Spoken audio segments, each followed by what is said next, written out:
Bon, bonjour à toutes et tous. Merci d'être encore là pour cette dernière table ronde, la troisième édition des Unif Pop. J'ai un petit préambule avant de démarrer la discussion et le débat. Ce matin, mais je crois qu'il n'y a personne des jeunes qui était présent et présente sur scène. En tant que membre du conseil d'administration, on est plusieurs d'ailleurs dans la salle. On les a bien entendus, on a bien entendu leurs demandes. Pour ne pas dire leurs revendications. Donc on va sérieusement s'atteler à rajeunir ce vieux monsieur, cette vieille dame qui s'appelle Emmaüs. Voilà. En tout cas, on s'engage devant vous, devant l'Assemblée populaire des universités ou des universités populaires pour travailler sur ce sujet. Il y a d'ailleurs une candidate du CA qui est prête à... Voilà, bref, c'était en passant. Je vais mettre les lunettes. Tu voulais dire un petit mot quand même, ouais. Juste, on ouvre cette dernière séquence des universités populaires. Merci beaucoup d'être venu jusqu'à nous. Vous allez vous présenter, ou Joël va vous présenter. Donc Joël Isley qui va animer cette table ronde, qui est au conseil d'administration d'Emmaüs France et qui est salarié d'Emmaüs Emmaüs Mundo à Bischheim, qui est à côté dans la banlieue de Strasbourg. Voilà. Et ben voilà, merci beaucoup et puis bonne table ronde. Merci beaucoup. On va revenir juste sur le thème pour que vous l'ayez en tête. Attaque contre les libertés associatives, montée de l'extrême droite, définancement. Comment continuer d'agir, de résister, de prendre soin dans un monde bouleversé. Donc j'ai du retour de la table, présent sur scène pour en parler, Sarah Durieux, qui est militante, féministe, autrice et activiste. Vous avez accompagné et coordonné des centaines de campagnes de mobilisation ces 15 dernières années. Vous avez lancé et dirigé la plateforme de mobilisation change.org pour la France. Vous avez publié Changer le monde en 2021 et en février dernier, Militer à tout prix. Pourquoi nos collectifs nous font mal et comment les soigner. Donc on est tout à fait dans la thématique du soin. Et je précise au passage que les livres de Sarah Durieux sont en vente dans la petite librairie, dans l'espace librairie qui est là-bas. Voilà, donc pour Sarah, Jean-Baptiste Jobard, qui est juste à côté de moi, qui est coordinateur du collectif des associations citoyennes qui luttent contre la marchandisation du monde associatif. En 2022, vous avez aussi publié une histoire des libertés associatives de 1791 à nos jours. Et vous êtes membre fondateur, mais on en parlera tout à l'heure, notamment de l'Observatoire des libertés associatives. Et un petit peu plus loin, Roxane de Terre de Lutte, une association qui soutient et outille des collectifs en lutte contre les grands projets imposés et polluants en France et qui milite aussi pour l'entraide entre luttes locales et pour la mise en réseau des luttes locales. Voilà, donc on voulait commencer un petit peu, quand on a préparé ce temps, donner la parole à Jean-Baptiste pour un petit quiz. Oui, c'est ça. Bonjour à tous et à toutes. En fait, on s'est dit que, étant donné l'heure de la table ronde et donc des problématiques post-digestion, c'était bien d'être dans un premier temps interactif, étant donné que le sujet, ça va être comment est-ce qu'on se positionne à travers nos organisations qui sont souvent associatives. L'idée, c'est de faire un petit quiz très très court qui permet de situer en fait la réponse à la question qu'est-ce que c'est que le monde associatif aujourd'hui ? Et au passage de voir comment est-ce qu'il a évolué pour rentrer un peu dans le sujet qui est aussi comment est-ce qu'il... ce qui va devenir, qu'est-ce qu'on va en faire. Alors peut-être que du coup je peux sélectionner une poignée de petites questions sur le quiz qu'on a. Et la première question à laquelle on pensait en discutant ensemble, c'est, parce que vous allez voir, il y a un effet miroir, ça peut renvoyer un questionnement aussi par rapport à vos propres structures. La première question, en fait, elle est très très simple. Elle est, en France, il y a 1,4 million d'associations. Et la question, c'est combien de présidents sont des présidentes? Alors, c'est un QCM. Il y a 3 réponses possibles. Et vous comptez vos points, comme ça on va pimenter encore plus. Alors, 3 réponses possibles. Réponse A, 20%. Réponse B, 40%. Et réponse B, 60%. Qui répondrait réponse A, 20%? Majorité, quand même, j'ai l'impression, qui répondrait 40%. Et est-ce qu'il y en a qui répondraient 60%? Voilà, bon, d'accord. Effectivement, c'est 40%, enfin, c'est 36%.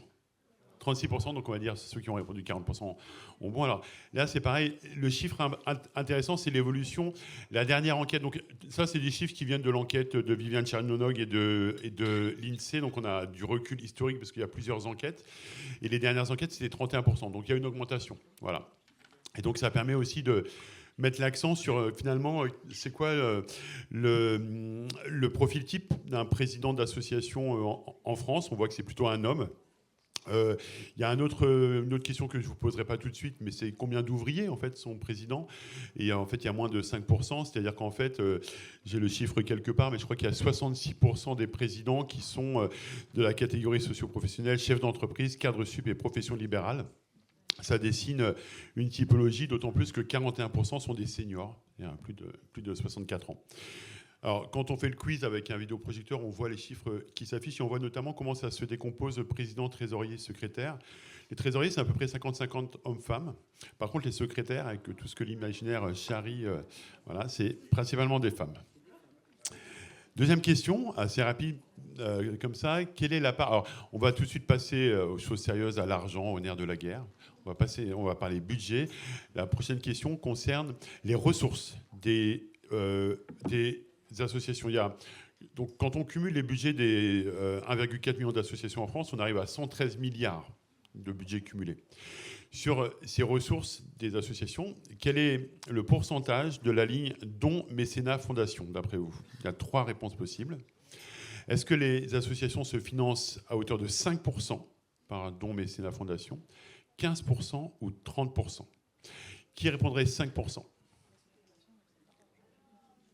Une minorité. Qui répondrait 15%?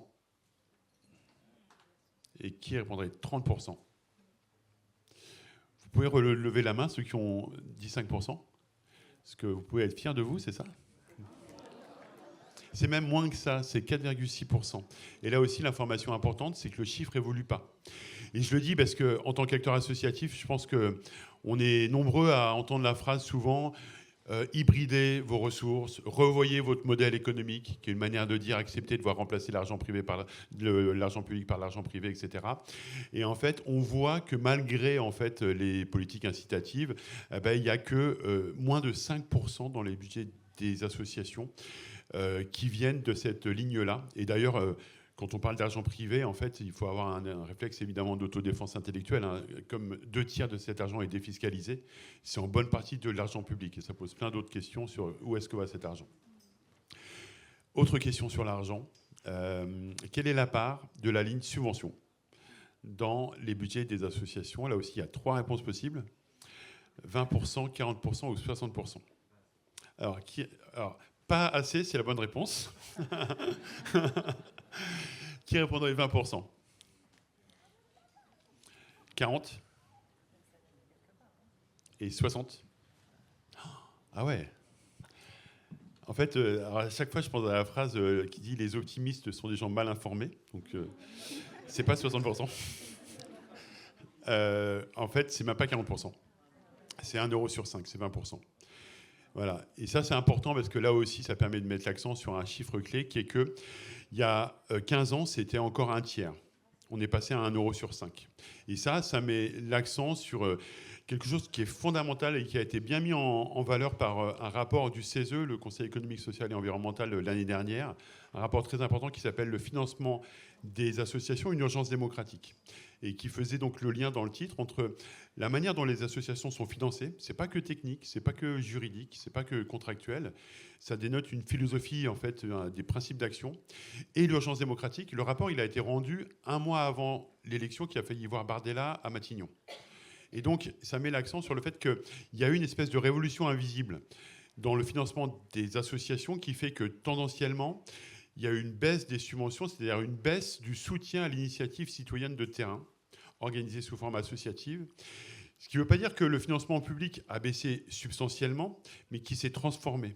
Il y a toujours de l'argent public, mais ce n'est pas le même, et il vient de la commande publique, et c'est très important parce que, quelque part, on voit bien qui commande. C'est l'institution publique. Et en fait, à travers une succession en fait, d'appels à projets, d'appels d'offres, de commandes publiques, on a bien vu qu'il y a une espèce de prestarisation du monde associatif, qu'on devient exécutant tendanciellement de politique publique souvent décidées sans nous, et que c'est ça en fait qui nourrit aussi un sentiment d'impuissance très très profond et très très diffus, difficilement identifiable, mais qu'on a avec ces chiffres-là. Voilà. Et nous, ce qu'on explique, c'est qu'au CAC, Joël t'a bien présenté le CAC, mais le collectif des associations citoyennes, comme tu as dit, c'est un espace qui rassemble des militants associatifs de tout domaine, au départ sur la lutte contre la marchandisation du monde associatif. Et une de nos phrases fétiches, c'est quand on est prestataire, c'est plus difficile d'être protestataire.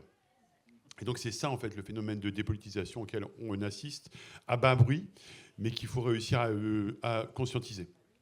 Je regarde si j'ai peut-être une ou deux dernières questions, et puis après on passera à la suite. J'ai une question, mais je ne vous la fais pas, sur le nombre d'associations. Si, je vous la fais. Le nombre d'associations employeuses en France. D'après vous, en France, quelle est la proportion d'associations qui ont des salariés? Est-ce que c'est 1 sur 2, 1 sur 4 ou 1 sur 10? Qui dirait 1 sur 2? 1 sur 4 et 1 sur 10? Vous avez raison, c'est quasiment 9 associations sur 10 qui ne fonctionnent qu'avec des bénévoles. Bon, cette question, elle est pour montrer que le paysage associatif... Alors, il y a quand même 1,8 million de salariés dans des associations en France, hein, c'est conséquent, mais les 1,4 million d'associations, en fait, elles fonctionnent principalement avec la force bénévole. Voilà. Et j'ai une dernière question, je vous la pose comme ça. C'est parce que ça permet aussi de mettre... d'arriver finalement à une analyse politique de la situation qu'on rencontre en tant qu'association et comment est-ce qu'on prend part en tant qu'association dans des luttes sociales. La phrase, c'est à propos d'une prophétie. Il y a 10 ou 15 ans, un personnage que vous allez devoir deviner a dit une phrase qui était « Dans 10 ou 15 ans, donc on y est, que ça nous plaise ou non, qu'on le veuille ou pas, il y aura 10 fois moins d'associations en France, mais elles seront 10 fois plus grosses. » Alors, comme c'est un QCM, là, il y a 5 réponses. François Bayrou, Emmanuel Macron. Alors j'ai mis dans le train André Chassaigne, parce que je crois qu'il était député ici. Ouais, c'est ça. Alors comme j'étais ici, j'ai mis Martin Hirsch. Ou Jean-Marc Borrello. Ah. Est-ce que quelqu'un veut présenter qui est Jean-Marc Borrello? Ça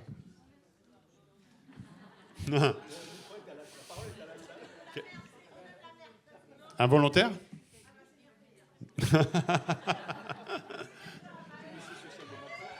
Alors, oui. Alors, Joël dit c'est monsieur social de Macron. On peut le résumer comme ça. Il y a un très bon article dans Le Monde diplomatique il y a quelque temps qui disait le groupe SOS, dont Jean-Marc Borrello est le dirigeant, l'ogre qui dévore le monde associatif. Et dans cet article, le surnom qui lui a affubé, c'est Bernard Tapie du social. C'est quelqu'un qui, effectivement, a commencé comme éducateur et qui a créé un groupe qui est le mastodonte du groupe des associations en France. Il y a 21 000 salariés, le chiffre d'affaires se multiplie par 4 extrêmement rapidement, etc.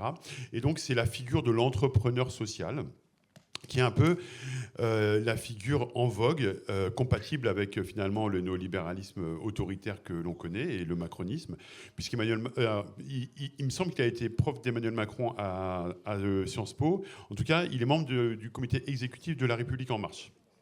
Et peut-être qu'une manière de présenter son principe d'action, c'est de dire les titres des livres qu'il a écrits, parce qu'il écrit. Il n'y a pas que toi, Sarah, qui écrit des livres. Il y a Jean-Marc Borrello. Hein. Alors, c'est pas les mêmes livres. C'est pas les mêmes livres. Il a écrit Le capitalisme d'intérêt général. C'est pas ton truc? Ah, j'avais cru comprendre. Il a écrit aussi un autre livre qui s'appelle Les entreprises sauveront le monde. Et son autobiographie s'appelle Mon bonheur, c'est les autres. Voilà. Et donc voilà. Alors, en fait, Jean-Marc Borrello, mais au-delà, au-delà de la figure de Jean-Marc Borrello, ce qu'on veut souligner, c'est le mouvement de l'entreprise sociale qui gagne du terrain et qui, au passage, vient en quelque sorte ringardiser le monde associatif, parce qu'après tout, est-ce qu'on ne dépense pas un pognon de dingue pour lutter contre la pauvreté? On voit bien les résultats, on n'est pas très efficace, nos associations. Il faut faire place à des recettes qui marchent, celles du privé. Et donc, en fait, Jean-Marc Borrello, c'est un peu la figure de l'entrepreneur social qui se dit qu'en fait, on peut faire du profit et faire du bien et que c'est compatible. Autrement dit, il est moral de se faire de l'argent sur la pauvreté, par exemple.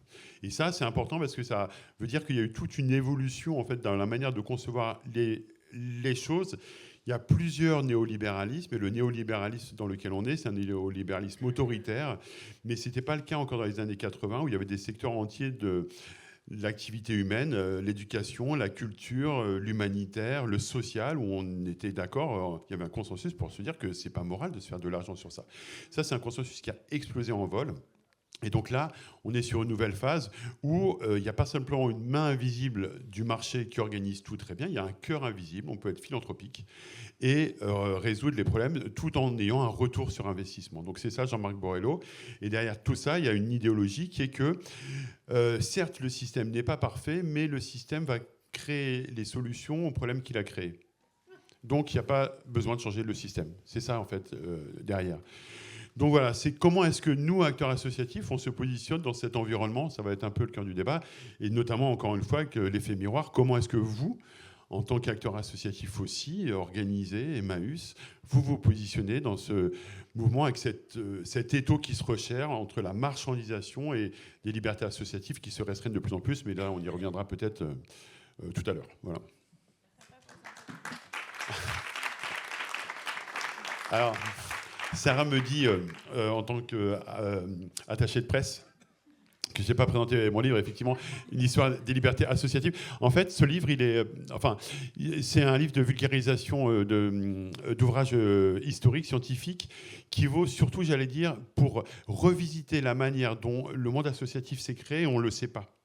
Le monde associatif ne se crée pas en 1901. La loi de 1901, c'est un conquis social, comme disait Ambroise Croizat. Il a fallu lutter pour avoir cette loi-là. Et cette lutte, en fait, elle est indissociable de la construction de la République. Et notamment, le livre revisite comment, au lendemain de la Révolution, les libertés associatives ont été purement et simplement interdites. On n'avait pas le droit de créer une association. C'est venu beaucoup plus tard. Et en fait, c'est une interdiction qui a été intenable, parce que dans une configuration, en fait, où, pour comprendre le début du 19e siècle, il faut lire Les Misérables de Victor Hugo, il n'y a pas de politique sociale, ça n'existe pas, c'est travailler avec les enfants, etc. La problématique de survie, en fait, passe par le fait de tout simplement s'entraider et de s'associer, donc de créer des associations. Et il y a un ADN solidariste, égalitariste du monde associatif qui est contenu dans cette histoire occultée. D'où le fait de la revisiter, parce que ça donne ce que j'appelle une fierté combative, qui est une arme de poing, en fait, dans le combat politique qui nous attend. Voilà. Merci pour ce petit tour d'horizon. Je vais donner la parole à Sarah et puis à Roxane. Et après ce premier round, je vous donnerai la parole aussi pour que vous puissiez poser des questions. Et puis on continuera comme ça. Sarah, quel regard tu portes, toi, sur cette situation? Et je compléterai par... est-ce qu'il est plus difficile d'agir aujourd'hui et de militer, d'inventer des alternatives? Bonjour tout le monde, je suis contente que tu aies présenté ton livre aussi. Merci d'être venu et puis vous avez l'air de passer un bon moment, donc merci aussi de nous accueillir, c'est trop cool. Quel regard je porte? Oui, alors moi j'ai 41 ans, donc je ne peux pas dire que j'ai connu le militantisme depuis toujours, mais en tout cas depuis que moi je milite depuis une quinzaine d'années, je vois une évolution à la fois dans ce à quoi on se confronte. Donc tu as très bien expliqué le phénomène de marchandisation, de contrôle, etc., les restrictions des libertés associatives. Tu n'as pas parlé par exemple du contrat d'engagement républicain. On en parlera peut-être tout à l'heure. Enfin, c'est juste pour donner des exemples que factuellement, c'est plus difficile de militer, c'est plus difficile de s'engager aujourd'hui. Il y a une répression policière qu'on avait déjà vue dans des quartiers populaires depuis de longues années et qui ont été au vu et au su de tous avec le mouvement des Gilets jaunes. Donc oui, on voit une évolution. Et moi, je pense qu'il y a une autre évolution majeure, c'est justement le macronisme et la manière dont il est encore plus difficile aujourd'hui. Moi, je fais principalement un travail de mobilisation dans un objectif d'influence politique. Donc moins un travail d'auto-organisation, mais plus un travail de mobilisation et d'influence. Et en fait, avant, on nous disait on est d'accord ou on n'est pas d'accord. Maintenant, on nous dit oui, vous avez raison. Oui. Et on ne fait rien. Et donc, en fait, quand on essaie d'avoir de l'impact sur les politiques publiques, quand on essaie de faire de la pression sur des responsables politiques et que ces responsables politiques, finalement, je ne sais pas comment dire, sont insaisissables et n'ont pas de positionnement politique, en fait, ils en ont un, mais ils ne nous le disent jamais vraiment, c'est beaucoup plus difficile aussi d'avoir de l'influence. Et puis, la dernière, ça, c'est pour ce que sont les facteurs extérieurs. Et puis un autre élément qui pour moi est important, c'est comment ce système, comment ce monde de plus en plus violent, de plus en plus excluant, il reproduit aussi chez nous de la violence, et y compris dans nos collectifs. Donc on ne peut pas imaginer qu'avec la violence qu'on subit tous les jours, que ce soit dans ce qu'on entend dans les médias, où on nous dit qu'on n'est pas digne, on n'est pas assez, on ne devrait pas être là, on n'aura jamais assez, etc., ça ne crée pas en nous quelque chose de l'ordre de la peur, de l'ordre de ressentiment, qui peut aussi se reproduire dans nos collectifs militants si on ne fait pas attention. Et donc je pense que pour moi, ce qui a changé dans le militantisme, c'est que finalement, il y a une hyper-violence politique, une hyper-violence économique, et aussi une hyper-violence interpersonnelle qui se joue dans nos relations sociales en général, et y compris dans le militantisme. Quand on arrive au militantisme, je pense que la plupart d'entre nous, on vient d'abord parce qu'on a envie que les choses changent, mais souvent on a envie que les choses changent parce qu'on a été directement impacté par la manière dont le système fonctionne, par la manière dont nos sociétés fonctionnent, ou inversement, on a bénéficié de ce système et on se sent responsable de le faire changer. Et donc, on arrive quand même un peu avec notre histoire. Et donc, si on n'a pas complètement digéré aussi ce avec quoi on arrive, on peut reproduire cette violence. Donc, pour moi, c'est important de comprendre qu'on a aussi une capacité, et je crois qu'aujourd'hui, il y a aussi une brutalisation du militantisme et une brutalisation du conflit politique entre nous, qui est hyper importante à prendre en compte. Moi, je dois reconnaître qu'il y a une grosse part qui est liée, on en parlait tout à l'heure dans la voiture, à aussi l'utilisation des réseaux sociaux dans le militantisme, qui a accéléré en fait une forme de binarité entre nous, de campisme. On a du mal à se retrouver, à vraiment échanger et à trouver des solutions, parce que pour moi, c'est ça la question principale. Le débat politique, le conflit politique, il nous sert à devenir meilleurs, il nous sert à trouver de meilleures solutions aux enjeux qu'on rencontre. Et donc, si on est incapable d'avoir un vrai débat pour se dire, OK, comment est-ce qu'on avance en prenant en compte les différentes objections qu'on a les uns envers les autres, en fait, on n'avance pas politiquement, on grandit pas politiquement, et aussi on s'autonomise pas politiquement. Et donc, c'est très important pour moi qu'on fasse attention à ce qui se passe. Donc, pour moi, c'est ça le changement principal que je vois. Et c'est aussi plus difficile de militer pour des raisons de ressources, tu l'as expliqué. Ressources financières, dotations publiques qui baissent, mais aussi finalement une concentration des ressources entre les mains de quelques gros acteurs et actrices associatives ou politiques. Donc finalement, il y a une concentration pour moi de l'espace militant et politique, et on a besoin de faire attention à ça parce que ça a les mêmes effets que dans le marché. Ça crée de l'exclusion, ça crée de la violence, ça crée aussi de l'appauvrissement, et pas uniquement de l'appauvrissement économique, mais comme je disais, de l'appauvrissement politique, d'autonomisation. Et donc je pense qu'il faut, en tout cas pour moi, c'est ça les dangers que je vois aujourd'hui. Bon, je vais passer la parole à Roxane. Alors quand on était de Terre de Lutte, comme on était un petit peu dans la partie promo, le collectif Terre de Lutte a travaillé au numéro hors série de Social Terre qui vient de sortir, qui est là, qui s'appelle Territoire en résistance de la lutte à la victoire. Je vous invite à y jeter un coup d'œil, c'est une bonne lecture pour cet été. Et on en parlait aussi tout à l'heure, dans l'édito, il y a cette phrase, en fait, puis ça permettra à Roxane de rebondir, c'est Bernard Charbonneau, dans un de ses derniers livres qui s'appelle Le Feu Vert, qu'il a publié dans les années 80, qui est un des pionniers de l'écologie politique en France. Il dit « S'il ne gagne pas toujours, il marque des points, retarde ou limite les dégâts. Surtout, il rompt le silence. Là où il règne, c'est pour le coup que l'on est sûr de perdre. » Donc si on est silencieux, si on reste silencieux, on est sûr de perdre. On ne livre pas combat, comme on le disait aussi tout à l'heure. Pour Terre de Lutte, quelle réalité, quelle perspective, et puis présenter un petit peu le travail de l'association, puisque bientôt il va y avoir un festival aussi le mois prochain. J'ai dit tout à l'heure en préambule, en vous présentant, que vous cherchez à outiller et faire du lien avec les différentes associations. Voilà, où vous en êtes, puisque l'association a aujourd'hui 4 ans, je crois maintenant. Elle travaille avec les soulèvements de la Terre. J'aimerais un petit peu que tu nous présentes Terre de Lutte. Avec plaisir. Dans ses grandes largeurs. Bonjour à tous et toutes, et merci aussi pour l'invitation et l'accueil. C'est vraiment un plaisir de pouvoir être là et de tisser ces solidarités aussi entre nous, parce que trop souvent le milieu écolo et le mouvement social, les mouvements sociaux se parlent pas assez à notre goût. Et c'est aussi pour ça justement qu'on organise le festival dont tu parles, Joël. Donc c'est les Résistantes, je fais ma minute de pub, mais qui auront lieu dans l'Orne, en Normandie, du 7 au 10 août. Emmaüs sera présent. Emmaüs sera présent, tout à fait. Et l'idée, c'est justement d'entremêler lutte paysanne, lutte sociale, lutte contre l'extrême droite, lutte féministe, voilà, avec des approches intersectionnelles qui sont décriées aussi aujourd'hui. Donc pour revenir à ta question, donc Terre de Lutte, ça fait 4 ans qu'on existe. On a un collectif avec 6 salariés, tous à temps partiel. Donc c'est aussi un choix pour pouvoir être plus nombreuses en tant que salariés. Et on ne travaille pas directement avec des bénévoles. Justement, on a fait le choix plutôt de se salarier et ensuite de contribuer aussi dans des espaces militants. Raison pour laquelle on est salarié à temps partiel également. Je pense que c'est important de se le dire. C'est aussi parce qu'on reconnaît en fait notre travail militant comme étant en complémentarité avec ce qu'on fait au sein de Terre de Lutte, donc hautement nécessaire. Et en même temps qu'on garde justement cette envie de pouvoir aussi être bénévole ailleurs. Voilà. Et donc on accompagne les collectifs en lutte contre, comme tu l'as dit, les projets inutiles et imposés, donc qui vont des autoroutes aux méga-bassines, en passant par les coupes rases pour installer du panneau photovoltaïque. Ce qui est hyper intéressant avec ces luttes-là, c'est que souvent elles regroupent des personnes qui soit sont des primo-militants, qui sont en fait touchés parce que tout d'un coup ça touche à leur forêt, celle dans laquelle ils se baladent depuis qu'ils ont grandi. Ça touche à des bâtiments publics qu'ils ont connus, etc.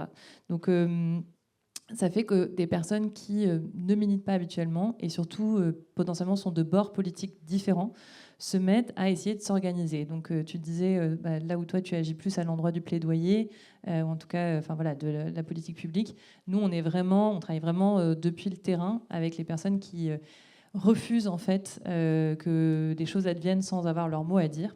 Et donc chez Terre de Lutte, on fait ça de plein de manières différentes, à la fois sur l'aspect outillage, comme tu as dit, on a un site qui s'appelle luttelocale.fr sur lequel, en gros, c'est un peu tout le kit, le b.a.-ba pour monter une lutte près de chez vous ou soutenir une lutte ou y contribuer.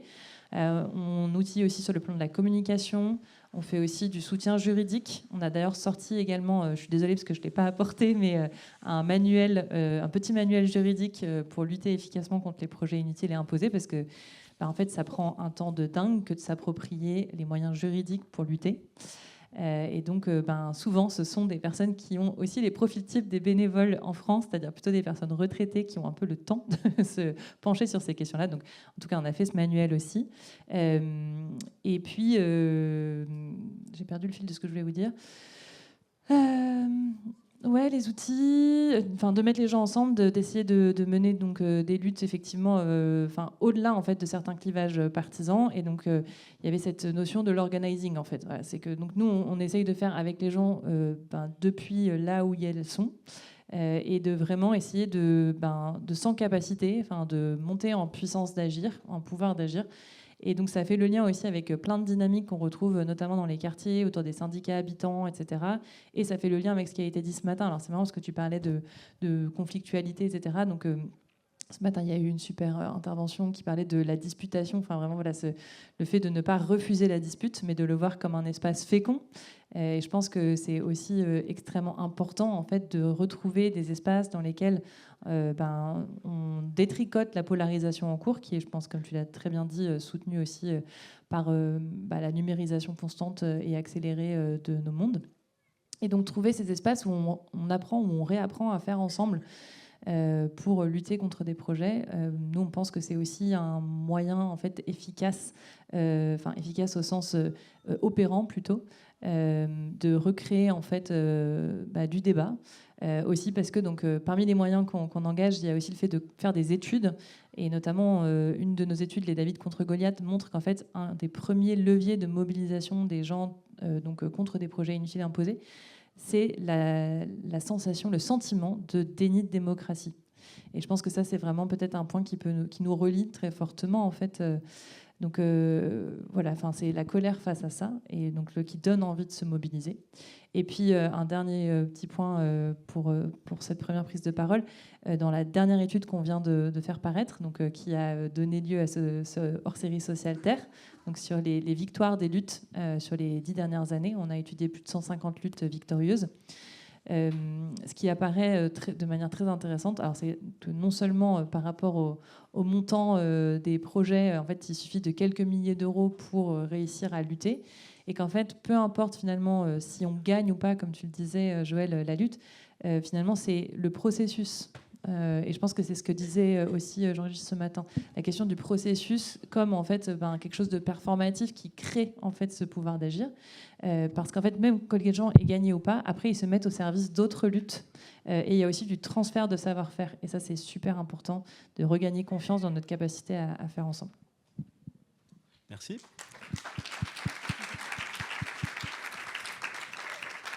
Est-ce qu'il y a des questions ? Prendre une première fournée de questions si vous voulez réagir, vous souhaitez réagir.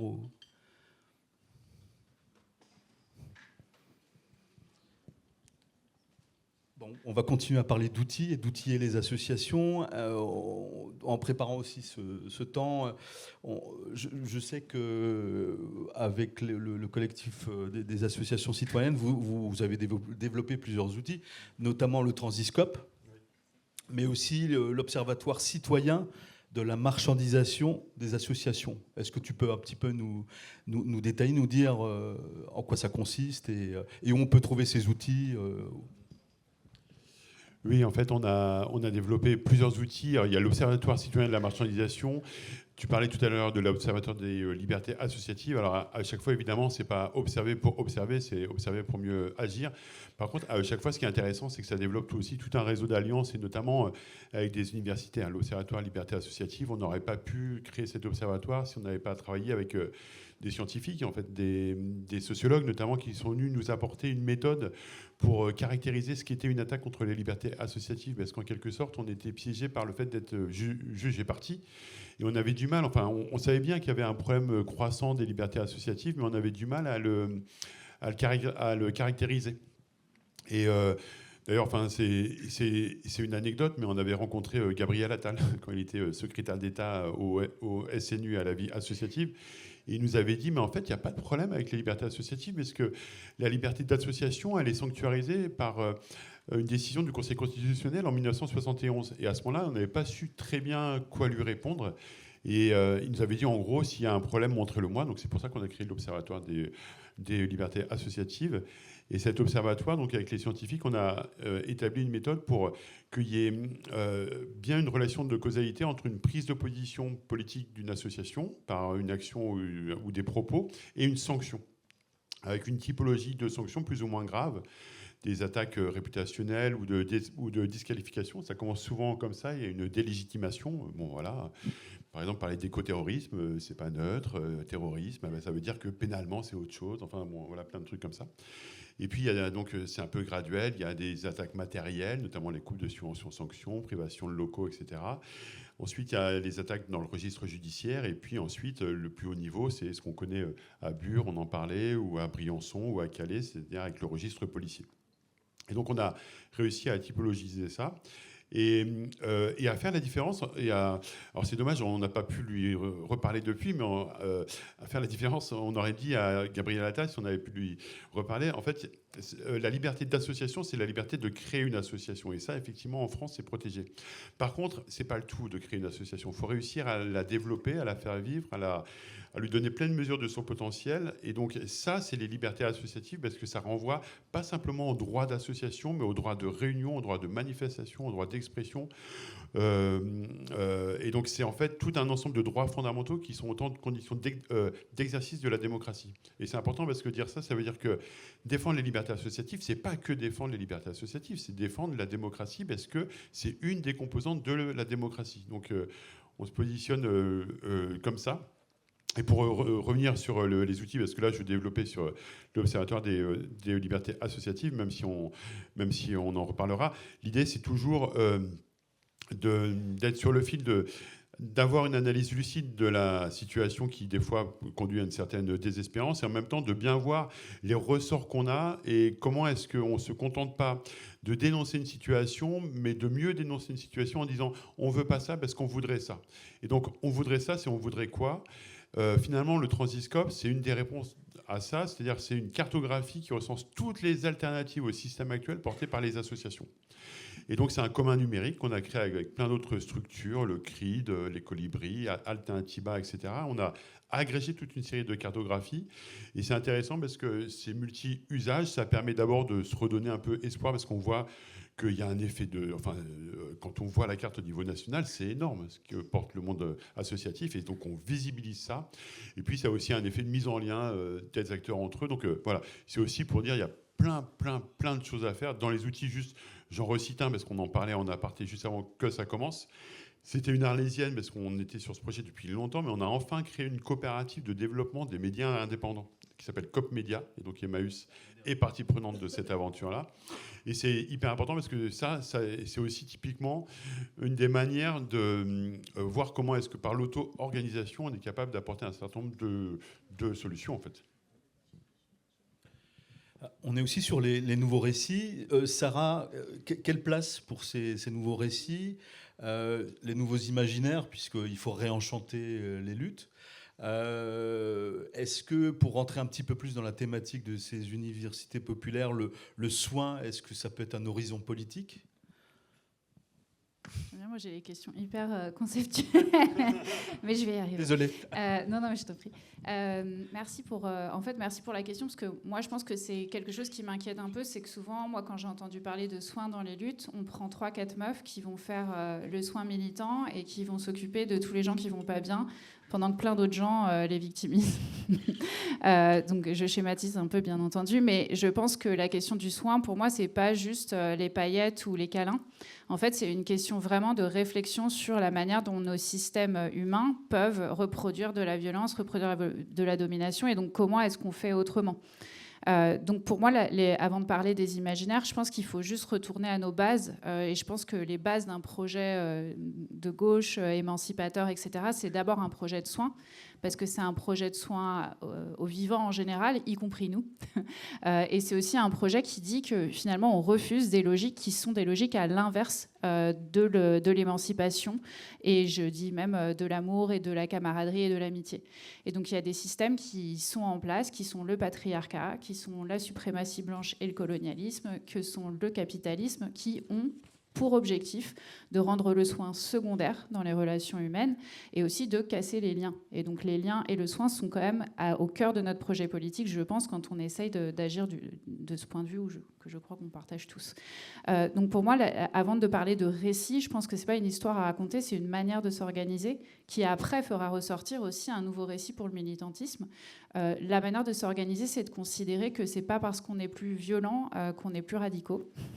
Que ce n'est pas parce qu'on se met en compétition qu'on est plus compétitif envers un modèle politique qu'on essaye de combattre. Au contraire, en fait, il faut résister à cette mise en compétition.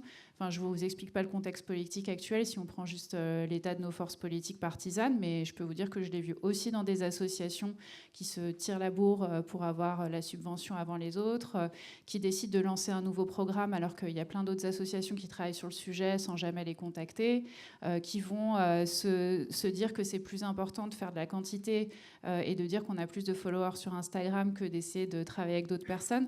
Donc en fait, ces logiques-là, on les reproduit. Et puis il y a plein d'autres manières aussi de reproduire ces logiques. Par exemple, d'être dans l'urgence constante. Ça, c'est quelque chose qui est une stratégie politique encore de la droite et de l'extrême droite, c'est de nous mettre en urgence constante, de dire des dingueries chaque jour, chaque minute de la journée auxquelles nous, on va réagir, auxquelles nous, on va répondre, ce qui va nous empêcher de construire notre propre temps politique. Et donc ça aussi, ça contribue à un militantisme qui n'est pas un militantisme du soin, mais qui est un militantisme de l'épuisement et de la réaction. Donc toutes ces manières de fonctionner, en fait, si on les inverse, si on essaie de les réancrer en fait dans notre philosophie politique, en fait, elles peuvent être extrêmement puissantes, pas simplement pour qu'on se sente bien, mais pour que politiquement, aussi stratégiquement, on soit plus puissant. Donc dans l'idée de créer un nouveau récit, c'est se réapproprier ces concepts qu'on a un peu oubliés, qui ici ont l'air de bien marcher, mais pas tout le temps et pas partout. La mutualisation, la coalition, plutôt que la compétition. Justement, réapproprier aussi la question de la stratégie. Alors, quand on dit stratégie, on se dit « Ah là, c'est compliqué », mais stratégie, c'est juste se dire, et tu parlais de community organizing, d'organisation collective, une bonne stratégie, c'est comprendre de quelles ressources on dispose et de l'objectif qu'on veut atteindre. et d'essayer de faire marcher les deux ensemble. Et pour ça, en fait, vraiment, je le dis assez fréquemment, encore une fois, on n'a pas besoin, comme dans la Silicon Valley, de mettre une table de ping-pong ou de faire des petites fêtes pour mieux aller dans le militantisme. On a besoin de comprendre de quelles ressources on dispose et de comment on fait en sorte d'utiliser au mieux ces ressources et de les mutualiser au mieux pour atteindre nos objectifs communs.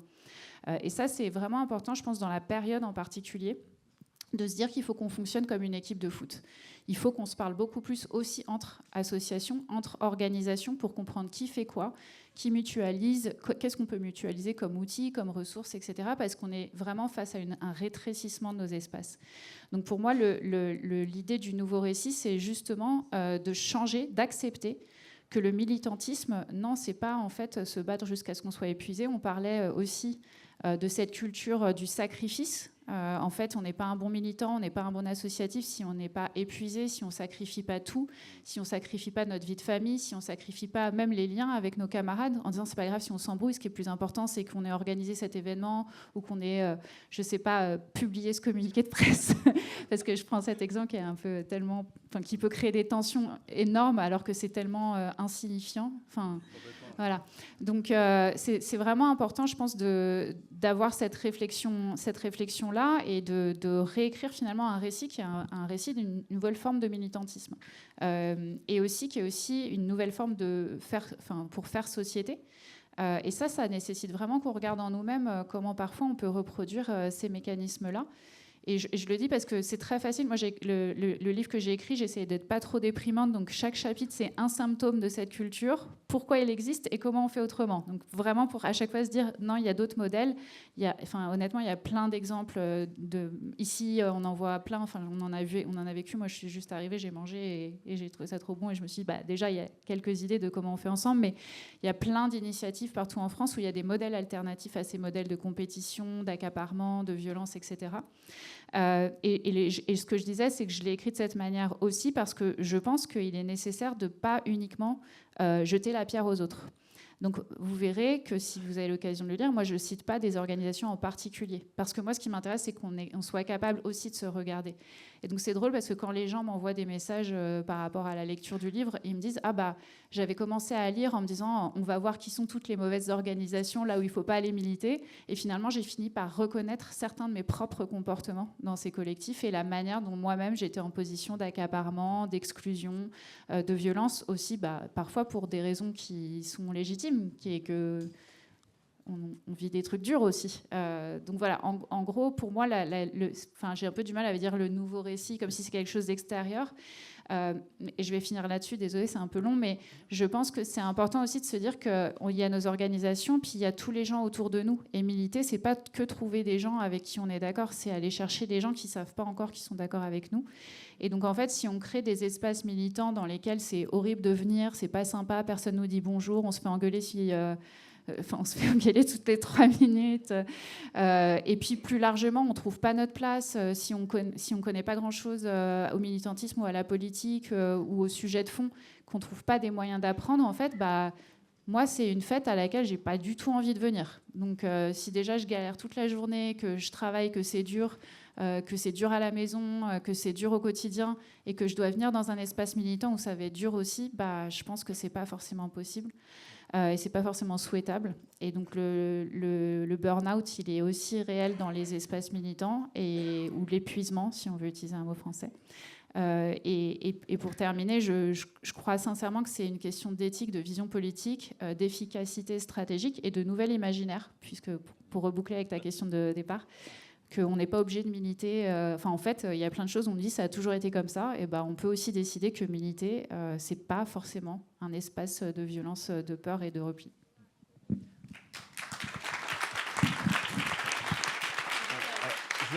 Je voulais vous faire réagir sur...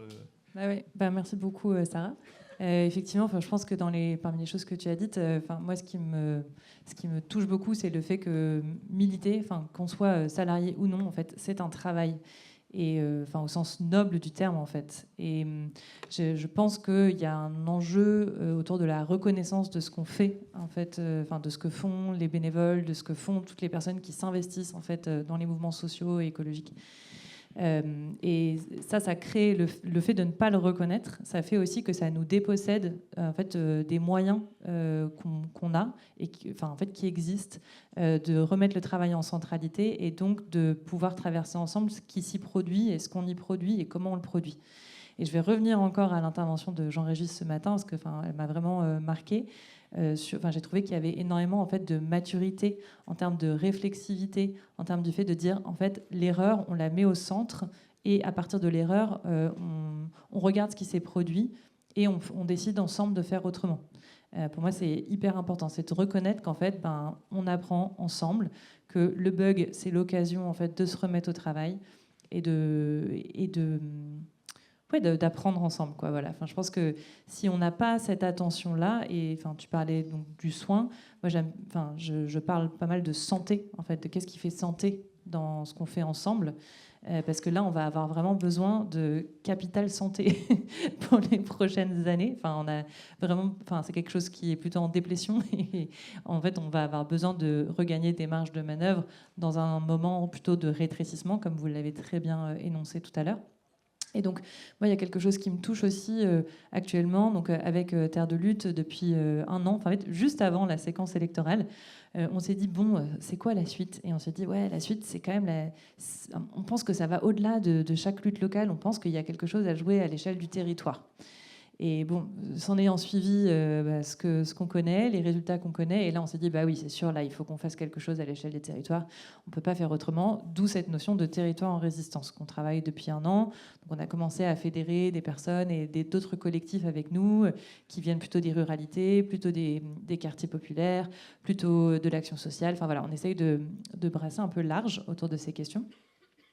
Et en fait, ce qui me frappe dans les discussions que j'ai, l'idée c'est justement d'outiller des collectifs qui ont envie de contribuer à monter des fronts de résistance sur leur territoire. Et où qu'ils le font déjà, pour la plupart, à leur manière. Et typiquement, pour nous, des espaces comme ceux qui sont animés par Emmaüs sont des espaces dans lesquels, en fait, on fait résistance au quotidien, déjà face au capitalisme et au néolibéralisme dépravé. Ce sont pour nous des espaces dans lesquels où les graines existent déjà pour faire face là au fascisme qui sont en train de nous prendre de tous les côtés. Et ce qui me frappe quand je discute avec les gens, c'est de voir à quel point, effectivement, sur le terrain, c'est difficile de se parler en fait, entre organisations, entre associations, parce qu'on est déjà pris en fait, dans nos silos. Et donc, cette notion aussi de quel soin, quelle attention on met en fait, pour les travailleuses ou les bénévoles sur en fait, comment est-ce qu'on discute pour mutualiser ou pour coopérer. Encore faut-il connaître les contraintes des autres, savoir ce qu'ils font, comme tu disais. Et ça, c'est des espaces d'intermédiation qui sont précieux et qui existent très peu. Et là, je regarde notamment Tinou qui est là parce que vous avez développé une formation, peut-être tu pourras le nommer tout à l'heure, qui a vocation justement à ce que des personnes se rencontrent entre organisations pour s'interroger sur de quoi on a besoin là, en fait, dans un contexte qui se tend. Quels sont nos besoins, qu'est-ce qu'on doit mutualiser en termes de répression, en termes de com, en termes de sécurité numérique, etc. En fait, parce que concrètement, là, il s'agit quand même de se muscler collectivement pour faire face à ce qui vient. Et c'est, avec des menaces qui sont sérieuses et qui sont aussi bien psychiques, parce que ça nous atteint dans notre quotidien, que potentiellement même physique. Et je pense qu'il faut se dire que, notamment quand on bosse à des endroits comme Emmaüs, on est avec des personnes qui sont sur les premières lignes en fait, visées par les extrêmes droites en fait, en réalité. Donc comment est-ce qu'on se met ensemble ? Et donc nous, ce qu'on constate, et je vais juste finir là-dessus, c'est que les personnes avec qui je parle me disent « mais tu sais, même dans mon quotidien, c'est dur en fait ». C'est dur parce que justement, on fait face aux baisses de budget, on fait face à déjà en fait des élus qui veulent plus nous parler, ou alors oui, on a pris position en faveur du NFP. Du coup, les collectivités nous considèrent qu'en fait on fait plus d'action publique parce qu'on est partisans. En fait, chaque petit pas, chaque petit geste devient de plus en plus pesant. Et donc, ces personnes me disent, en fait, c'est dur parce que je perds le sens politique de ce que je fais, en fait. Et donc, d'où l'importance de prendre des temps, même si on a l'impression qu'on n'est pas efficace, mais des temps où, justement, on arrive à s'arrêter, comme tu disais, en fait, ne pas jouer ce jeu de l'extrême urgence et de se dire, OK, on s'arrête, on discute et on consolide entre nous. On reconnaît, encore une fois, on reconnaît la valeur du travail que l'on fait déjà et on partage autour de nos besoins, etc. Et on réfléchit ensemble. Et puis de là, on peut peut-être créer des stratégies. Et l'enjeu, c'est que peut-être que ces espaces, malheureusement, ils doivent se faire en sous-marin. Parce qu'aujourd'hui, en fait, voilà, il y a beaucoup de risques. Et donc, comment est-ce qu'on tient ces espaces-là? Comment est-ce qu'on les organise? En tout cas, nous, c'est les questions qu'on se pose et ce à quoi on a envie de contribuer. Tu souhaites réagir sur cette notion de soins? Oui, parce qu'en fait, c'est hyper intéressant. Il y aurait plein de trucs à dire. Sur ce dernier point, peut-être, ça me fait penser à un boulot qu'on avait fait avec des associations belges, parce que tu parlais de la marchandisation tout à l'heure. Donc, nous, on a aussi essayé de voir comment est-ce qu'on pouvait démarchandiser le monde associatif. Et notamment, il y a un dispositif de financement en Belgique de l'éducation populaire qui est hyper intéressant et qui est un exemple type de la manière dont on peut démarchandiser. Donc, on avait bossé avec des associations belges et notamment, on avait bossé sur un atelier qui s'appelait Appuyer sur pause, c'est politique. Et ça, c'est hyper important parce que il y a justement un philosophe belge qui s'appelle Michel Feher qui définit le capitalisme comme l'empire du temps court. En fait, on est complètement prisonnier de ce truc-là. Bon, ça fait penser aussi à Edgar Morin qui disait à force de confondre l'urgence et l'essentiel, on en oublie l'urgence de l'essentiel. Enfin, c'est toute cette approche-là qui est hyper importante. Et d'abord, pour prendre soin de nous et de nos organisations.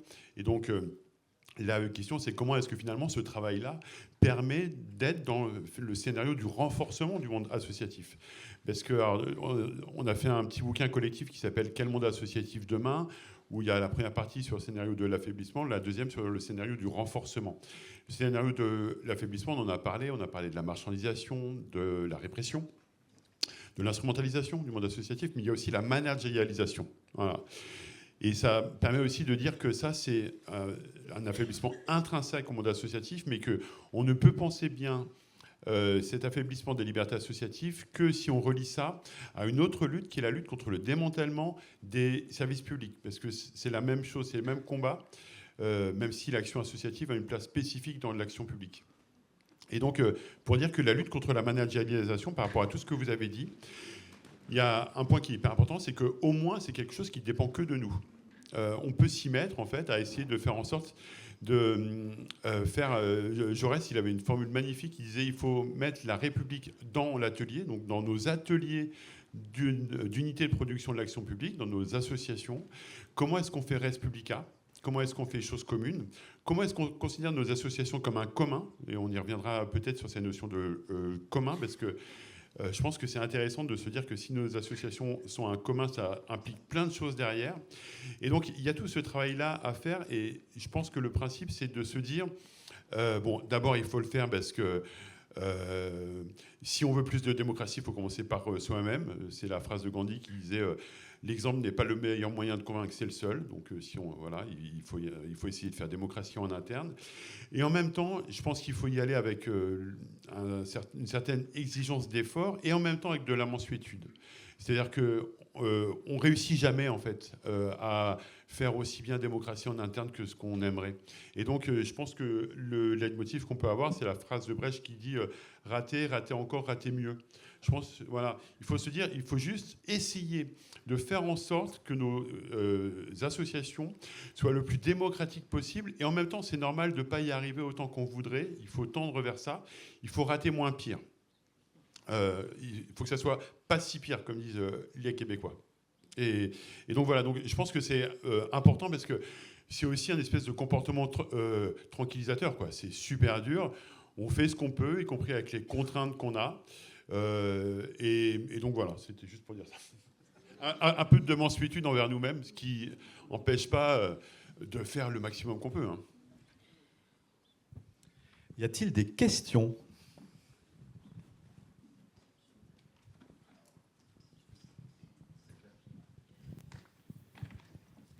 Comment on fait pour créer des espaces de coopération, sachant qu'il y a des cultures militantes qui sont parfois diamétralement opposées ?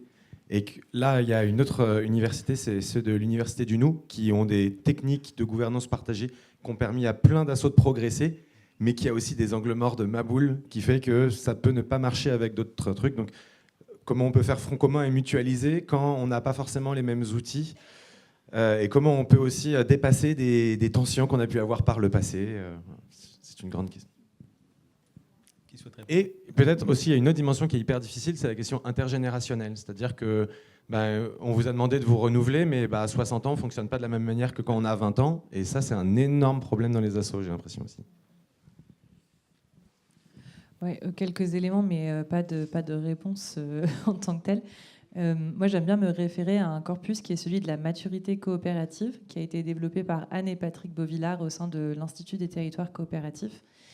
Et ce dont ils parlent, eux, c'est la double hélice. Donc, en fait, ils disent il y a une hélice, c'est comme un brin d'ADN, quoi. Il y a une hélice, c'est le projet, et l'autre hélice, c'est la coopération. Et donc, en fait, la coopération, c'est une finalité, mais il ne faut pas la poursuivre en tant que telle.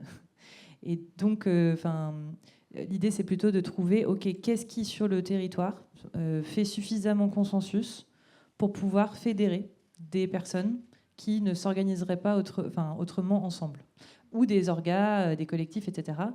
Et donc, un projet au service duquel on va pouvoir peut-être réfléchir effectivement à quelle culture on veut pratiquer ensemble. Et c'est là où des interventions de tiers, comme par exemple les jardinières du Nou, peuvent être hyper utiles, parce que tout d'un coup, c'est prendre un pas de recul et se dire, OK, personne ne détient la bonne manière de faire dans le collectif, qui est en train de se former, mais plutôt on va élaborer ensemble. On va réfléchir ensemble à qu'est-ce qui fonctionnerait pour nous. Et puis on va se tromper, et puis on va recommencer, et puis etc. Et en fait, ce faisant, ce qui est intéressant aussi dans ce référentiel de la maturité coopérative, c'est de se dire, en fait, on va prendre des temps différents. Il y a différentes natures de temps. Eux, il me semble qu'ils en nomment 9, qui sont en fait autant de moments qu'on passe ensemble, et où on met une attention à ce qu'on est en train de produire au-delà du projet. Donc, par exemple, il y a le temps du lien.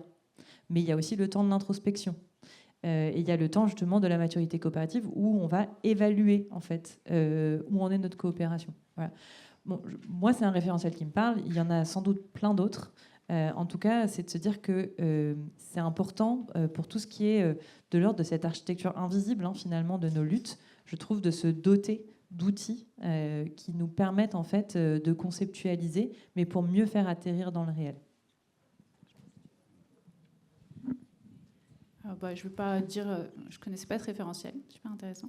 Mais du coup, pour compléter et pas être sur exactement le même point de vue, parce que tu dis comment est-ce qu'on fait pour travailler avec des gens avec qui on s'est frité. D'abord, peut-être juste un élément, c'est que je pense que pour ne pas se friter, il faut commencer par se connaître avant de travailler ensemble. Je pense que c'est le point de départ, et ça, c'est d'ailleurs une philosophie que moi, je mets au cœur de tous mes projets. En tout cas, j'essaye autant que faire se peut, c'est que c'est toujours les gens avant le projet. Et finalement, c'est les gens qui font un collectif. Donc, si on n'a pas de relation interpersonnelle qui soit déjà suffisamment forte, c'est très difficile de travailler ensemble, et c'est beaucoup plus fréquent qu'on se prenne la tête. Je pense que c'est vraiment la première chose, et notamment en coopération inter-organisation, pour compléter ce que tu disais. Je pense que le problème, c'est que souvent, on va voir les gens une fois qu'on a besoin de quelque chose. Je me rappelle à une époque, ça me faisait rire parce que je m'étais dit, je prendrais une part de mon temps dans mon travail pour dans mon travail militant, pour aller rencontrer des gens à qui je n'ai rien à demander et qui n'ont rien à me demander, juste pour les connaître. Et du coup, c'est assez drôle parce que quand on fait ça, souvent les gens se disent, mais pourquoi ? Qu'est-ce qu'elle veut ? Pourquoi elle veut me rencontrer, etc.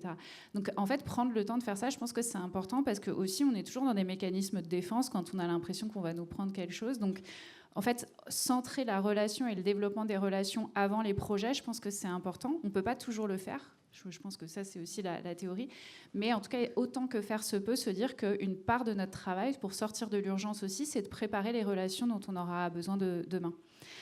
Et comment on fait pour gérer les gens avec qui on s'est frité ? Je pense qu'il faut mettre en place... Alors, ça dépend de la nature du fritage. Mais il y a plein de processus à la fois de justice restaurative, en particulier pour les cas de violence. Je pense que c'est important de le mettre en place dans nos collectifs. Je ne suis pas une spécialiste de sujet, mais je vous invite à lire dessus. L'idée de la restauration, c'est que la personne victime de la violence puisse trouver un moyen d'être reconnue dans ce qu'elle a vécu. Et donc, notamment, il y a des organisations qui sont spécialisées là-dedans. Il y en a une qui est super, qui s'appelle FRACA, qui intervient dans les collectifs dans lesquels il y a eu des cas de violence pour essayer de restaurer d'abord la confiance des personnes qui ont vécu cette violence, mais plus largement de considérer que les tensions qui peuvent exister entre deux personnes sont aussi une responsabilité collective. C'est-à-dire que le collectif réfléchit à qu'est-ce qu'on a mis en place, c'était quoi la culture dans notre groupe pour que ce genre de violence puisse exister. Donc c'est aussi intéressant parce que ça répare pas uniquement la personne qui a vécu quelque chose de difficile, mais ça prévient d'autres cas de violence. Et plus largement, il faut aussi accepter qu'il y a des gens avec qui on va pouvoir être cordiaux et il y a des gens avec qui on va pouvoir travailler. Donc moi, il y a des personnes avec qui j'ai essayé de renouer des liens, mais j'ai du mal et je considère que voilà, ces personnes sont des espaces communs avec moi. C'est pas forcément les gens avec qui j'ai le plus envie de travailler, mais en tout cas, quand on a un objectif commun qui est important, on arrive à passer outre. Et je prends l'exemple parce que Tino et moi, on était dans le même groupe pendant les législatives, où voilà, on a rassemblé plus de 130 personnes qui travaillaient sur les questions de mobilisation, notamment électorale. Beaucoup d'entre elles qui ne pouvaient pas se supporter, mais qui se sont dit, là, en fait, on a 3 semaines, on s'engueulera après et on avance. Mais je pense qu'il y a, j'aime bien l'expression de maturité, comment tu dis, coopérative, parce que je pense que voilà, on peut accepter qu'il y a des fois, il y a des gens, on n'avait pas envie de bosser avec eux, c'est juste pas le moment. Et il y a des fois, en fait, on sait que l'urgence, elle est plus importante et que là, on a nécessité à travailler. Mais ça se prépare. Et donc, ça se prépare par l'interconnaissance, comme je disais tout à l'heure. Il y a une question devant. Là. Merci pour ces points de vue que vous avez développés là. Je voudrais revenir sur un point que tu as dit tout à l'heure dans ta première intervention, Sarah. Tu as parlé de la binarisation et de l'organisation via les réseaux sociaux. Et toi, tu as parlé d'outils collectifs, toi aussi d'ailleurs. Qu'est-ce qu'on peut faire collectivement aujourd'hui pour essayer d'utiliser forcément les réseaux qui ne sont pas de ma génération, qui sont de la génération des jeunes, pour sortir justement de cette binarisation qui est insupportable, quoi, vu de ma fenêtre de vieille.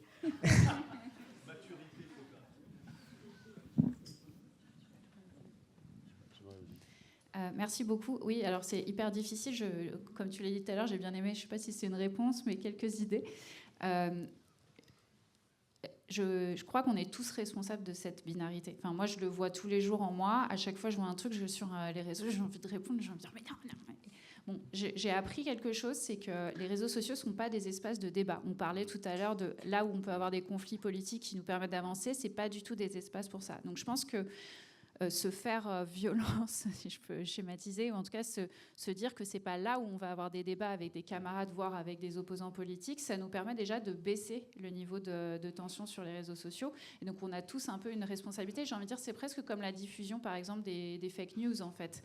S'assurer que quand on partage quelque chose, on a vérifié l'information. En fait, on fait aussi partie de la machine, parce que la machine, de toute façon, est contre nous. C'est-à-dire que ce qui fait que des contenus sur les réseaux sociaux sont populaires, c'est à quel point ils vont polariser. Donc c'est vraiment construit comme ça. Donc nous, on a une responsabilité à l'évacuer. La deuxième chose, je pense qu'on peut faire, justement, c'est d'être toujours dans une posture d'humilité et de curiosité par rapport à ce que disent d'autres personnes. Et ça, c'est même en dehors des réseaux sociaux. Parce que finalement, si on a cette posture-là, on crée aussi la même posture envers d'autres. Moi, je sais qu'il y a des gens parfois, notamment sur les réseaux sociaux, qui m'envoient si par exemple je partage quelque chose, qui m'envoient un message en me disant « Ouais, mais non, c'est pas grave ». Et donc, en fait, la première chose que je fais, c'est que je pose des questions aux gens pour comprendre pourquoi il et elle pensent comme ça. Et en fait, déjà, c'est beaucoup plus intéressant pour moi, mais c'est aussi beaucoup plus intéressant pour la personne parce qu'on peut vraiment commencer à avoir un débat. Mais ça, je pense que c'est vraiment dans des relations interpersonnelles d'une personne à une autre parce que, en fait, dans les commentaires, ça n'a aucun intérêt. Et d'ailleurs, aujourd'hui, on le sait que l'extrême droite a des stratégies sur les réseaux sociaux d'aller sur ces sujets pour polariser encore plus les gens qui font partie du mouvement social. Donc il faut comprendre qu'on est comme dans une arène politique où on gère pas tout. Et la dernière chose que je voudrais dire par rapport à ça, alors j'espère que c'est une réponse, c'est aussi de se dire, on peut toujours se poser la question, quand on fait campagne ou quand on défend une idée, à quel point elle inclut la perspective de gens qui n'ont pas vécu les mêmes choses que nous. Et ça, je pense que vraiment dans la période actuelle, c'est important. Les gens parlent d'inclusion, machin, de diversité. Je trouve que c'est un peu du bullshit, mais pas le fait qu'on ait besoin d'avoir des espaces divers et représentatifs, mais genre ce truc soyons cool les uns avec les autres. Le premier exercice qu'on peut faire, c'est moi je pense ça, mais pourquoi je le pense et de quelle perspective je me pose. Est-ce que j'ai vécu telle et telle chose? Et moi je sais que ça m'aide énormément à la fois à pas rentrer en polarisation, mais à réfléchir sur la manière dont moi je formule mon militantisme pour qu'il soit le plus inclusif possible. Et c'est vraiment, c'est même transformateur pour soi-même. C'est-à-dire quand on fait cet effort-là, on se sent beaucoup mieux. Vous voyez ce que je veux dire? Donc il y a un peu une part de lutter contre soi-même, mais c'est aussi un effet d'entraînement. Et moi, il y a plein de gens qui je comprends, c'est complètement légitime, sont en colère et me disent mais moi j'ai pas envie de faire l'effort sur moi-même, c'est pas acceptable et tout. Et je pense qu'on n'a pas toujours la même capacité à certains moments de le faire, mais quand on peut le faire, en fait, on se rend compte que ça nous fait du bien. Donc en fait, l'expression de la violence, elle alimente aussi la violence en nous, et donc le travail vraiment de se donner du soin à soi permet aussi de donner du soin aux autres. Et je crois que malheureusement, il faut juste retrouver des moments d'espace et d'échanges interpersonnels qui peuvent être digitaux d'ailleurs, hein, mais qui ne sont pas l'affirmation de positions publiques sur les réseaux sociaux. Ça répond en partie, j'espère. Il y avait une question, je crois, derrière. Oui, c'est une question ou un questionnement. Bonjour, Chang de la Maison Sésame à Dunkerque. Je trouve ça intéressant, on se pose beaucoup de questions sur nos actions, nos postures, remise en question, on essaie d'avancer. On parle même de dire bonjour à des gens dont on ne voit pas l'intérêt de leur dire bonjour, je trouve ça bien. Moi je me demande s'il n'y a pas un cadre aussi qui est étouffant, et si péter le cadre, ça ne nous ferait pas du bien.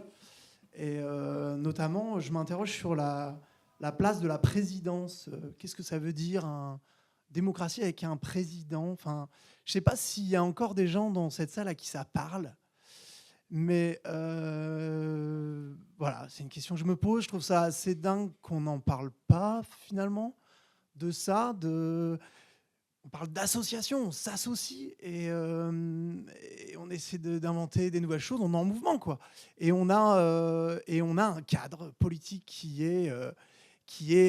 irrigue une personne. Enfin, je pourrais en parler des heures parce que je trouve ça assez anachronique et incroyable que ça existe encore. Et je me demande si on n'a pas besoin de ça aussi, de souffle et de pointer notre colère aussi contre des choses qui nous empêchent vraiment d'avancer. Voilà, merci. Je veux bien peut-être apporter des premiers éléments par rapport à ça, parce que alors, déjà, je pense qu'on meurt du présidentialisme au niveau institutionnel. On le voit bien là à gauche, on fait un casting avant d'avoir le scénario. Enfin, on essaie de voir qui va être candidat avant de savoir quel programme. Enfin, j'entendais Besancenot là qui disait il faudrait, comme il y a un mois sans tabac, un mois sans annonce de candidature de président potentiel à gauche.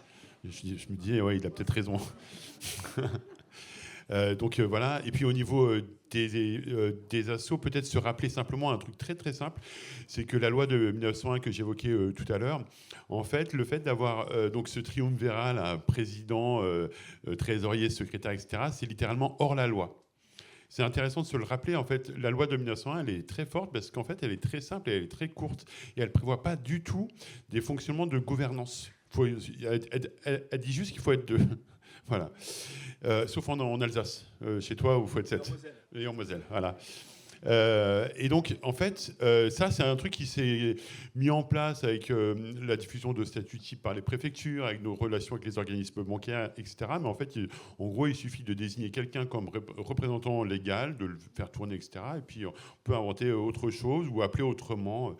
On peut dire qu'il y a des grands SACEM, on peut faire plein de trucs. En tout cas, ce qui est encourageant, c'est qu'il y a quand même une créativité, je trouve, croissante dans le monde associatif pour inventer d'autres modèles horizontaux, le plus horizontaux possible. Et en même temps, on voit bien qu'on est sur une putain de problématique entre cette recherche de l'horizontalité et la verticalité. Et l'université du nous, c'est vraiment ça, en fait, le moteur, je trouve, de leur réflexion. Ils sont partis il y a une dizaine d'années en se disant comment est-ce qu'on fait pour être le plus horizontaux possible et comment est-ce qu'en fait, ben forcément, on est rattrapé à un moment par de la verticalité, parce que la question, c'est comment est-ce qu'on se partage aussi des responsabilités et comment est-ce qu'on assume les responsabilités collectives avec des parts de responsabilité individuelles. Donc voilà, c'est tout ça qui est hyper compliqué. Alors eux, ils ont une pirouette, je trouve, pour répondre. Ils disent il faut mettre une troisième dimension. Il y a l'horizontalité, il y a la verticalité, puis il y a la profondeur. Alors, c'est de me dire, en fait, la profondeur, c'est quel sens il y a à tout ça et quelle est en fait la raison d'être de nos actions. Et donc, ça implique quand même plein de choses, cette profondeur, et notamment, je trouve quelque chose qui se développe aussi de plus en plus, c'est la capacité à célébrer ce qu'on réussit, etc. Ça veut dire appuyer sur pause, justement. Donc, c'est, voilà. Et donc, j'ai perdu le fil de ce que je voulais dire, mais en tout cas, ils s'inventent de plus en plus de choses, mais c'était simplement, surtout pour rappeler, c'est pas du tout le cadre légal, hein, qui nous oblige à avoir un président. Donc, soyons le plus imaginatif possible et essayons de... Voilà. Juste pour finir peut-être sur une référence que nous, on trouve intéressante et que je vous invite à aller voir, c'est une philosophe contemporaine, Joël Zask, qui a écrit notamment un bouquin sur l'écologie et la démocratie, et qui a un bouquin sur la participation, le fait de prendre part. Et elle explique bien les différentes manières de prendre part. Comment est-ce qu'en fait nos associations, on permet, ça rejoint ce que tu disais, à chacun de prendre part. Et comment est-ce que du coup on fait de la place pour que chacun puisse prendre part. Et ça renvoie à des développements autour des droits culturels, c'est-à-dire comment est-ce qu'on respecte chacun dans la manière dont il construit son identité, et donc dont on ne le fiche pas dans une identité. Voilà. Et les droits culturels, c'est comment est-ce que finalement on va chercher l'autre beaucoup plus comme une ressource que comme un obstacle, profondément. C'est ça, cette approche autour des droits culturels. Et donc je trouve que voilà, il y a quelque chose là, c'est très conceptuel et tout ça. Ça renvoie à des écrits philosophiques, et tout, mais c'est intéressant parce que ça éclaire finalement plein de choses qui sont faites de toute façon. Voilà. Juste pour rebondir sur ce que tu as dit, tu as parlé de horizontalité versus verticalité. Et moi, j'utilise la même. Le problème qu'on a, c'est entre concentration du pouvoir, parce que j'ai beaucoup parlé de relations humaines, donc on va parler stratégie et organisation interne maintenant.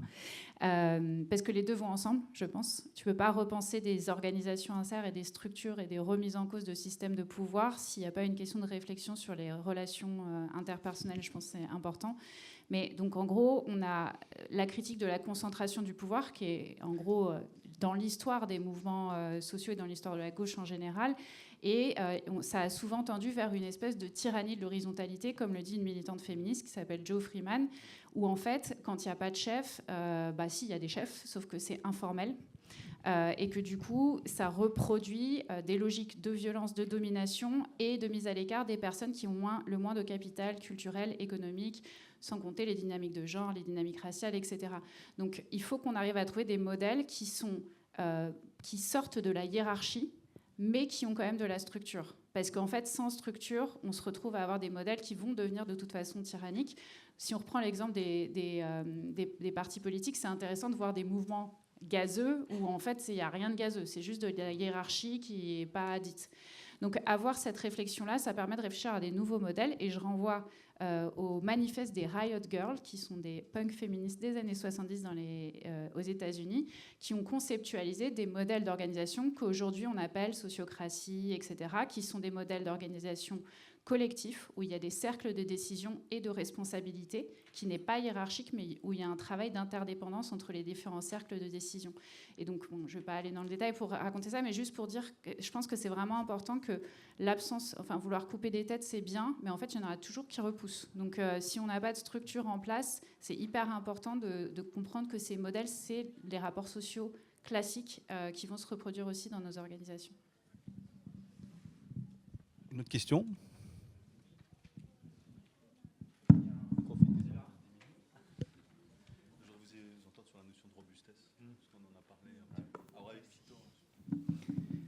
Oui, Iréneo de Emmaüs Mundo, Strasbourg.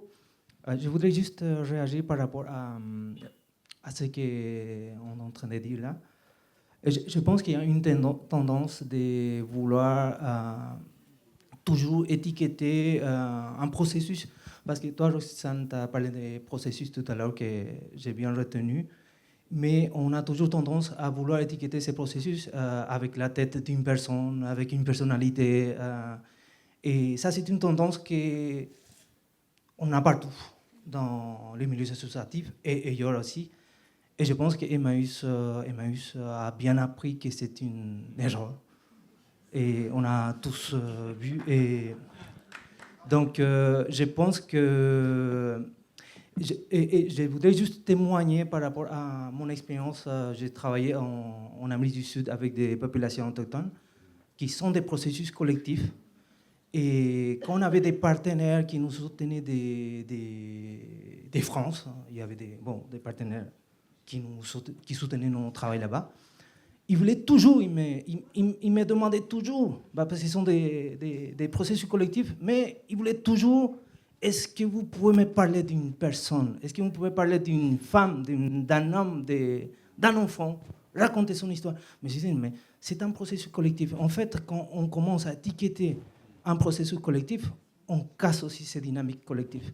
Et je pense que c'est une tendance que, moi en tout cas, je le vois tout le temps ici. Et voilà, c'est les risques de mettre... Et après, tout ce que vous en avez déjà évoqué largement, je pense qu'il n'y a plus rien à dire là. Voilà, merci. La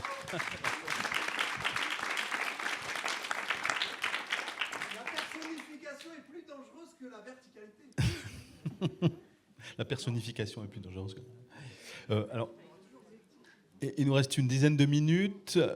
Moi, je voulais vous entendre aussi tous les trois sur la notion de robustesse, qui est quelque chose qui est en train de monter, qu'on évoque beaucoup dans les débats.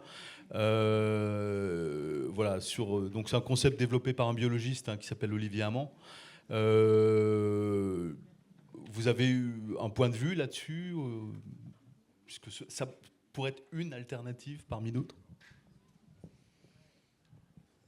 Oui, alors c'est un point de vue qui n'est pas beaucoup étayé de ma part parce que j'ai écouté un petit peu ce que racontait Olivier Hamon, mais je ne me suis pas... j'ai pas beaucoup approfondi, j'ai trouvé ça a priori intéressant. Et j'ai trouvé ça a priori intéressant parce qu'en fait, son concept robustesse, c'est pour s'opposer au concept de performance. Et je pense qu'on crève de cette notion de performance, etc. Parce que la performance, pour nous, vu de l'observateur de la marchandisation, ça renvoie à ces logiques capitalistes de rentabilité, productivité, performance.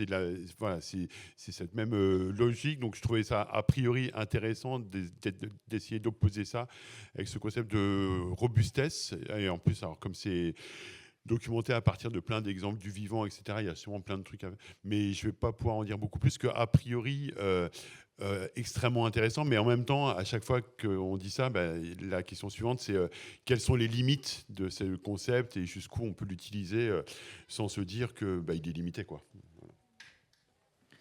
Oui, si c'est bon, super. Oui, alors par rapport à la robustesse, ce qu'apporte notamment Olivier Hamon, il me semble, c'est la notion de redondance.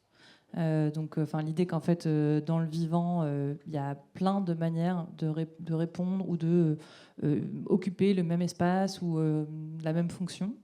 Et que c'est dans cette robustesse-là, finalement, que si des choses sont amenées à disparaître, d'autres peuvent se poursuivre et laisser le temps donc à ce que de nouvelles se développent, etc. Donc je pense que déjà, il y a cette idée, on a parlé beaucoup de sortir finalement de la conviction de la compétition. Et je pense que la coopération, elle laisse de l'espace justement pour la redondance aussi. Donc de se dire que c'est OK entre associations parfois de faire la même chose, plus ou moins la même chose, et de le faire à peu près différemment. C'est complètement OK à partir du moment où on se met d'accord sur l'œuvre commune. Et en fait, quand on coopère, il n'y a pas besoin, tout à l'heure tu as parlé d'objectifs, alors c'est marrant parce qu'en fait, il n'y a pas besoin d'avoir un objectif commun. C'est plutôt une œuvre commune, c'est un horizon commun dont on a besoin. Et ensuite, chacune, en tant qu'individu ou en tant que collectif, peut avoir des objectifs qui lui sont propres, qui sont liés en fait à sa situation, en fait à son histoire, à ce qu'ils ou elles ont vécu. C'est ce qu'on se disait aussi. Et là, j'en profite pour dire voilà, on est quand même entre blancs sur ce plateau, et voilà, donc on est sur une parole très située aussi à un certain endroit. En tout cas. Enfin, donc c'est complètement possible en fait de poursuivre des objectifs différents à partir du moment où on a un espace fécond de dialogue pour penser cette œuvre commune. Et donc moi ce que je voulais dire aussi, et qui faisait écho je crois, Eduardo, non Irénéo, pardon. Ce que tu disais aussi, je crois, pour rebondir sur les deux dernières choses, c'est la question du politique au final. En fait, pour moi, derrière œuvre commune, et ce que tu disais aussi dans le fond, excusez-moi, j'ai pas... c'est cette question de admettre qu'en fait, ce dont on parle, c'est politique. Ce que l'on fait, c'est politique, mais au sens du politique et pas de la politique. Et on peut s'occuper aussi de la politique, on peut essayer d'infléchir les politiques publiques, etc. Mais de la même manière qu'on disait, en fait, c'est depuis ce que l'on fait, depuis l'interconnaissance, par exemple, qu'on va pouvoir travailler ensemble. Pour moi, c'est depuis le fait d'assumer que cette œuvre commune, elle est politique, qu'on va pouvoir faire réfléchir des politiques publiques. En fait, c'est en se positionnant comme, à minima, un double pouvoir qu'on va pouvoir générer un contre-pouvoir. Voilà. Et donc, je pense que c'est hyper important à l'heure actuelle, pour être robuste, je pense que c'est absolument nécessaire qu'on assume d'avoir ces conversations-là, qui peuvent être effectivement conflictuelles, mais de ne pas tomber dans la polarisation en fait, nous-mêmes, et de reproduire à nos échelles des polarisations en fait, de la politique. Voilà.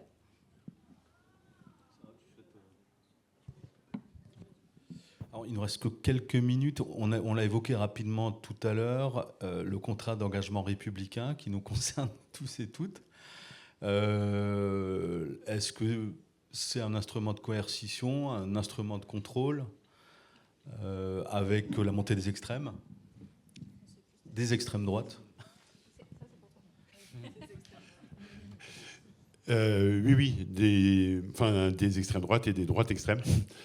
Oui, en fait, le contrat d'engagement républicain, juste pour situer, parce que c'est quand même un cadre relativement nouveau, c'est depuis la loi d'août 2021 qui s'est longtemps appelée loi séparatisme et qui, en fait, impose un nouveau cadre aux associations avec deux dispositions, celle sur les dissolutions qui a été étendue, confère les soulèvements de la terre, etc. D'ailleurs, petite parenthèse, cet automne, il va y avoir la sortie d'un film documentaire sur les soulèvements de la terre qui est vraiment super. Donc voilà, ça vaudra le coup d'aller le voir parce que ça démontre aussi toute une machinerie médiatique de récits sur ce qu'est le soulèvement de la terre. Du coup, là, on a le témoignage des premiers concernés et bon, c'est quand même précieux, quoi.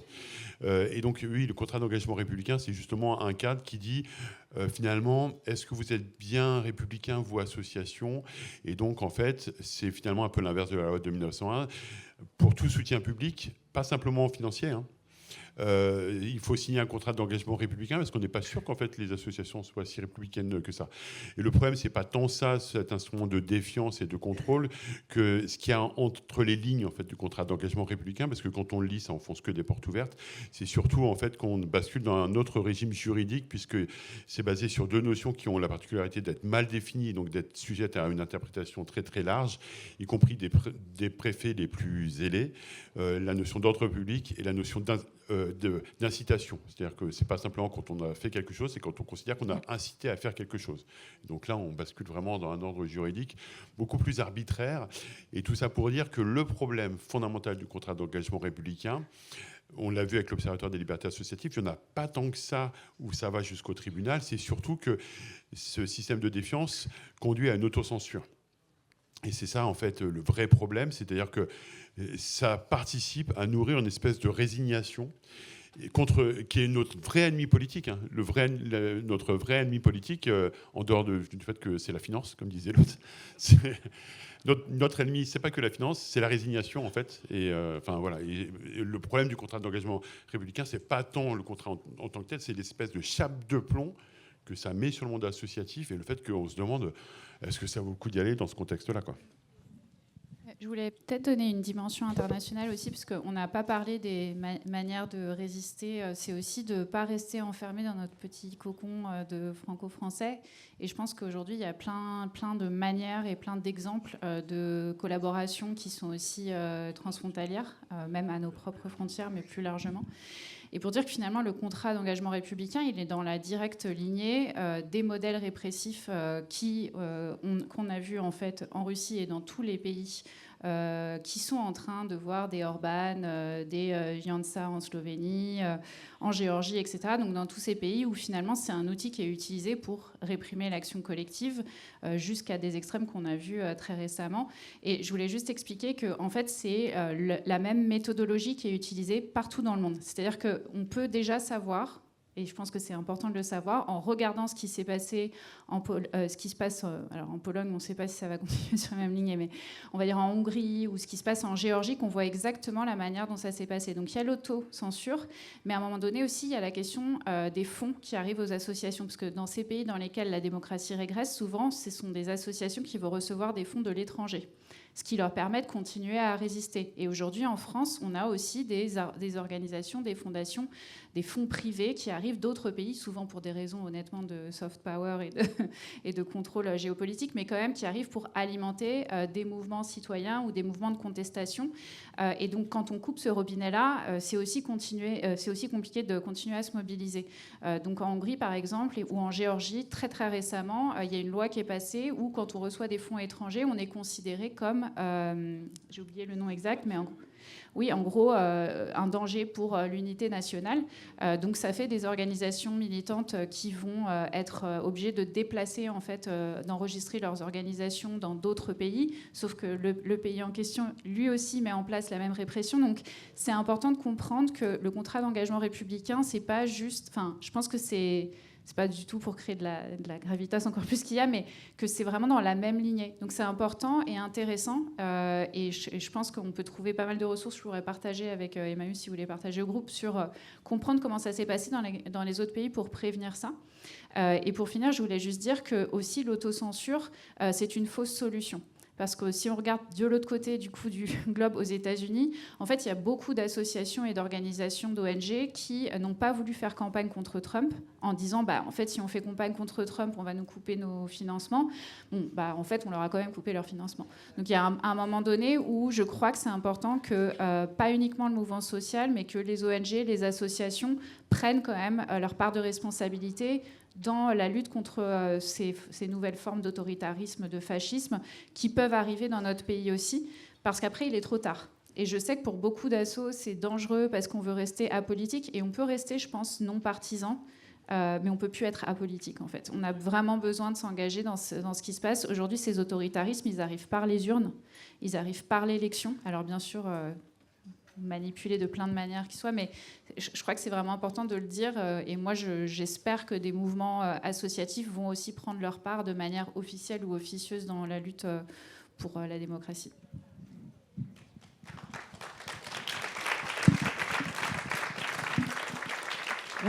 Peut-être très rapidement dire qu'en fait, c'est déjà le cas quand on regarde. Tout à l'heure, je ne sais plus lequel d'entre vous a parlé d'écoterrorisme. En tout cas, les niveaux de répression, donc notamment contre les militants écolos, qui sont du jamais vu. Mais je pensais aussi à certaines régions dans lesquelles en fait des subventions sont déjà coupées. Je pensais notamment au plateau de Millevaches, où un certain nombre d'associations, de par leur proximité simplement avec la notion de montagne limousine, se sont vues couper en fait des fonds. Donc en fait, on en est déjà là. Et donc, voilà, c'est juste pour souligner et me rapporter à tes propos, dire en fait, on n'a pas le choix que de s'exprimer et de prendre position. Et effectivement, je pense pas. Il n'y a pas de neutralité. C'est pour ça que j'en revenais tout à l'heure à ce que je disais, l'œuvre commune est politique, parce que ne rien faire, c'est aussi faire un choix, en fait. Donc.